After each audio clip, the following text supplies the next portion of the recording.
কথায় আছে একটা বিপদ শেষ হয় না আর একটা বিপদ চলে আসে। এই কথাটা একদমই আমার উপর প্রযোজ্য, তবে একটু আলাদা। একটা ব্যথা শেষ হয় না, আরো গুচ্ছের ব্যথা চলে আসে। আর তবে যদি হয় সেটা রক্তারক্তি। হ্যাঁ, ভিডিও বানাতে গিয়ে আজ রক্তারক্তি কাণ্ড করলাম। কিভাবে কেন সেটা একটু পরেই বলছি। তার আগে সবাইকে গুড মর্নিং। সকাল সকাল উঠে আজকে বাসন মাজতে চলে এলাম। অলরেডি বাজে হচ্ছে 6:30। মেয়েকে তারপরে তুলে টিফিন টিফিন খাইয়ে মহারানীকে পাঠালাম স্কুলে। আর দেখো, বৃষ্টি তো এলো ভাই, কিন্তু তার কতদিন ঠান্ডাটা রইলো যায় না। এখন সকালে বাজে 7টা, আর রোদটা এত কড়া যে দাঁড়ানো যাচ্ছে না। যাই হোক, আমার বর মহারাজের সবসময় যা ধর্ম সেই ধর্মই পালন করছে। কারণ উনি বেরোনোর আগেই ওনার গাড়ির পেট্রোল প্রায় শেষের দিকে থাকে। যখনই যেখানে যাই ওনার পেট্রোল শেষের দিকে থাকে। পেট্রোলটা চেক করে নিয়ে বললো হয়ে যাবে, মেয়েকে স্কুল ছেড়ে দিয়ে আসতে পারবো। তাই মেয়েকে নিয়ে গেলেন উনি স্কুলে। আর যেহেতু আমার শরীরটা ভালো না, ওই যে বললাম একটা বিপদ একটা ব্যথা, তো শরীরটা ওই ব্যথার চোটে মোটে ভালো লাগছে না, তো আমি আর মেয়েকে এখন ছাড়তে যাচ্ছি না। সত্যি কথা বলতে ব্যথা বলার চেয়ে ভুল হবে, শরীরটাই ভালো লাগছে না। আর এখানে দেখো, শরীর তো ভালো নেই, ঝ্যাঁটাটাও আমার ভালো নেই। ঝ্যাঁটা থেকে এমনি এমনি কাঠি খুলে খুলে পড়ে যাচ্ছে। এই সমস্যাটা না যে কত বিরক্তকর কি আর বলবো। যাই হোক, অলরেডি বেজে গেছে 9টা। এবার ভাবছো 7টা থেকে 9টা অবধি কী করলাম? আরে মিনি ব্লগ বসে বসে এডিট করছিলাম এই সময়। একটা ছোট্ট মিনি ব্লগ এডিট করতেও অনেকটা সময় লাগে। তারপরে ঘুম থেকে উঠেই তো কিছু করতে ভাল লাগে না। আধ ঘন্টা 1 ঘন্টা তো চুপচাপ বসেই থাকি, তারপর লাগি হচ্ছে কাজে।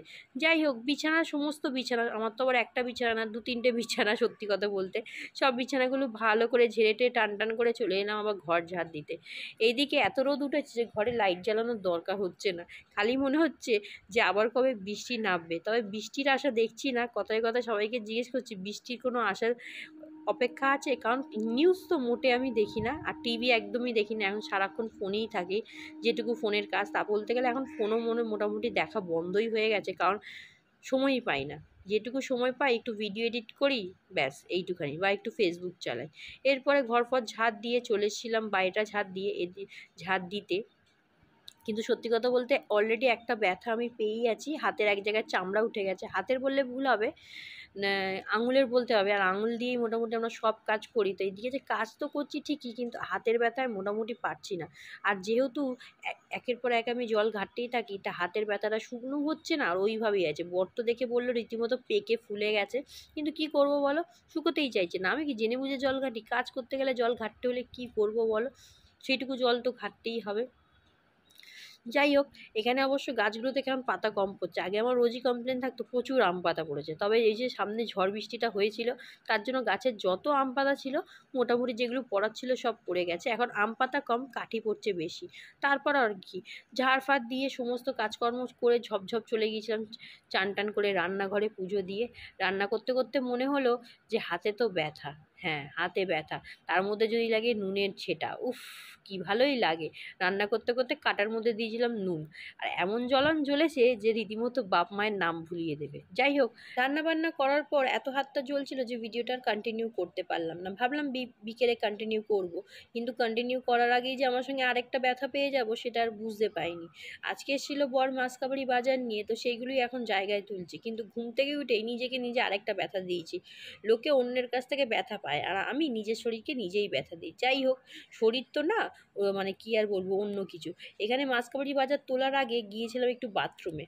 প্রতিদিন বাথরুমে যাই, কিন্তু যেই দিন বিপদ ঘটার থাকে সেই দিন ঘটবে। এমন দরজায় হাতটা মারলাম যে মেরে হাতটাকেই দিলাম কেটে। এবার আলাদা করে ভিডিওতে তো দেখাতে পারবো না। আগের দিন কাপড় কাচতে গিয়ে ডান হাতে ব্যথা পেয়েছি, আজকে পেলাম বাঁ হাতে। দেখতে পাচ্ছ রক্ত জমাট বেড়ে গেছে। চামড়া ওঠার পর থেকে ননস্টপ বেরিয়েই যাচ্ছিলো। লাস্ট টাইম ভাবলাম দূর ছেড়েই দিই, আর ভাল লাগছে রক্ত বুঝতে, তো ওইভাবেই ছেড়ে দিয়েছি। তবে এটা যেহেতু নতুন, তাই ব্যথাটা অত করছিল না। ডান হাতের ব্যথাটা আরও বেশি করছিল। তো মানে এক হাতে ব্যথা ছিল, আজ দু হাতেই ব্যথা লেগে গেলো। আর তারপর আর বলে কথা নেই। হঠাৎ করে কি জানি কেন আমার সাইনাসের ব্যথাটা মাথাচাড়া দিয়ে উঠলো। আর সাইনাস আর মাইগ্রেন দুটো একই মোটামুটি, ওই মাইগ্রেনই বলতে পারো। এমন মাথায় চাড়া দিল যে বিকেলের পর থেকে আর কোনো কাজকর্ম কি কোনো ভিডিওই করতে পারলাম না।